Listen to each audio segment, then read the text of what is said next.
and that interplay. They're very sensual and much paint around. And I don't do any of that crap. I just flat lines, flat painting, very little brush stroke. You see it's about 2, 3 paintings in the show, but for the most part, just flat paintings, hard edge lines. And what I'm trying to do, the reason I like this paint rather than other things is because it just gets my artist's hand, all the things that I would have loved to romance earlier in my life, and make the painting be about how wonderful every gesture of my hand is and my virtuoso, and isn't it brilliant the way that I can move paint around. At a certain point I realized that was getting in the way of what I wanted to do with the work rather than enhancing what I wanted to do with the work. So this kind of paint and this approach allows me to think more about images and the interplay of images and color, and not so much about myself and my technique and my finesse and all that. I make them through a process of meditation. I've been reading early ancient apocryphal Christian scriptures for a long time, which is something nobody needs to know. But I start from.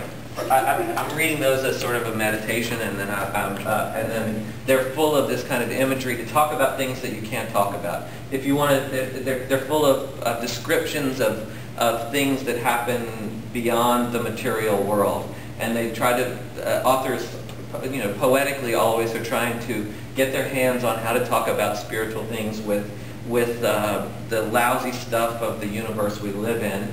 The 3D glasses, and also I thought that was going to tie in with it. He did so many other things. Anyway, these, I also brought my friends in these, so it's kind of a collaboration here. I'm in here, and certain friends who are at this particular house on Christian Street, Carl's house. He's in the band Procrastinator here. This is the band who played at the reception. All y'all friends of mine.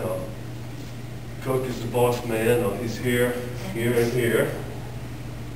And he's over here on this picture. Again, composition, back to this painting, I kind of like for some reason. But this figure kind of leads you into the composition, coming off this edge. You see the plane going that way. And of course, these bricks, but kind of looks like a net. It's not actually a net. That was an accidental thing. Anyway, she's falling down, leads you into the composition. Different material. I'm real comfortable with paper as a printmaker and as cutting it. But my studio is in a metalworking shop, and so I was told, why aren't you cutting those in metal? And at first I kind of laughed at it, and then I thought, well, maybe that's a good thing to try. So these smaller pieces, the pattern pieces, if you look at them close, they're smaller of these two. There's one other one.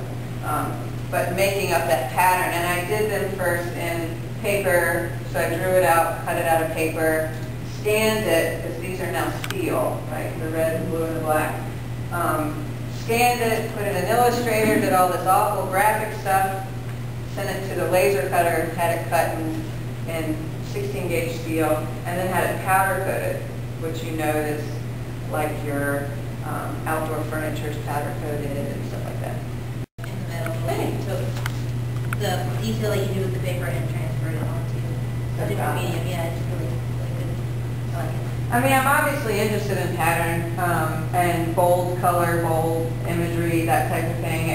Sometimes I have an issue with how I translate some of that pattern and boldness into, say, the woodcut, because it becomes so much more, I don't want to say realistic, but more representational, where I break things down in the other things and even the paper cutting a little bit.